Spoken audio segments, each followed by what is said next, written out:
In the gospel text of today, which is taken from the Gospel of Mark, chapter 5, verses 21 to 43, the themes of faith and perseverance shine forth.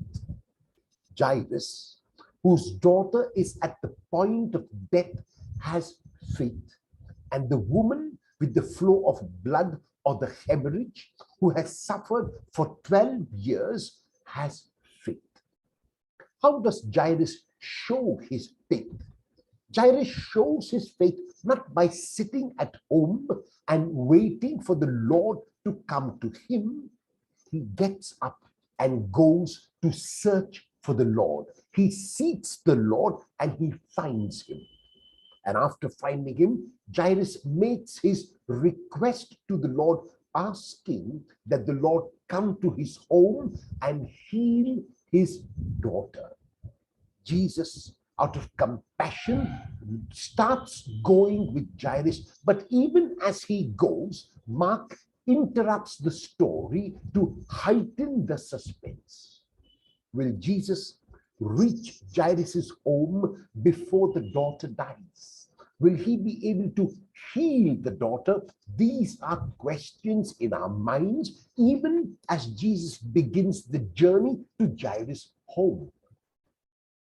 A woman with a flow of blood, who has spent all she had on physicians and has been ill for 12 years, is now part of the crowd that is accompanying Jesus.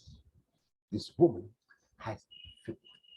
And the reason why we say she has faith is because despite being ill for such a long time, despite not having any kind of respite from her ailment, she still wants to go and seek and search Jesus, and she finds him. Unlike Jairus, she does not make a verbal request. Her request is through her action. She reaches out and touches the garment of Jesus. And even though she was considered unclean by society, she will not let the thought of society, the rules of society affect her.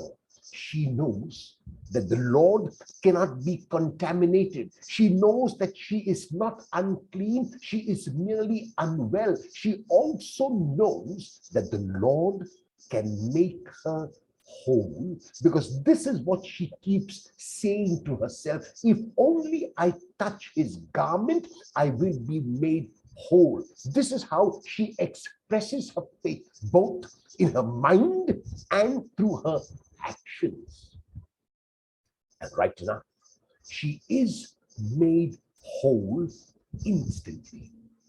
And when Jesus realizes that someone has touched him, besides the crowd who is touching him by leaning on him, he knows that someone has touched him in a special manner. And the woman claims that she has done so. Jesus looks at her with compassion, and Jesus tells her that it is her faith which has made her whole. But now, there is another challenge. Jairus' daughter, who was nearly at the point of death, has now died. And those who bring the message to Jesus are those who do not believe, because they keep telling Jairus that he must not disturb Jesus any longer. Jesus does not really have power over death. He may have been able to heal the girl who was ill. He may have been able to raise sick people and paralytics and those who are blind and lame, but it is impossible for even Jesus to raise the dead. The words of Jesus to Jairus are the words which we must all hear, namely, fear not, only believe. Even as Jesus reaches the home of Jairus, there are flute players and there are mourners, which is a clear sign that the girl is indeed dead from the eyes of everyone around, from the eyes of the world. Jesus, however, has another perspective, and he tells those who are making this commotion that the girl is not dead, she is only sleeping. What does this mean? Does Jesus mean that the girl is only unconscious? Does Jesus mean that she is not really dead but in a deep coma? No. He means that it is his faith which prompts him to believe that because God loves him unconditionally and because he is aware of God's love, that he will be able to raise the girl.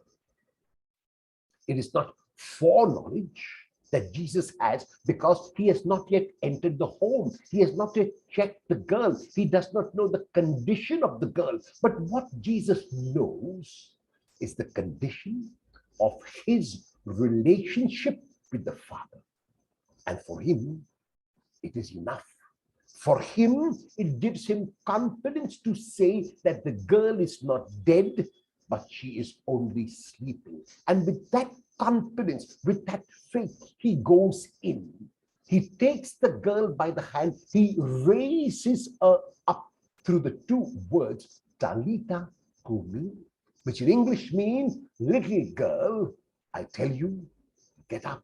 And the girl gets up. And to confirm that the girl was indeed made alive, Jesus tells them to give the girl something to eat.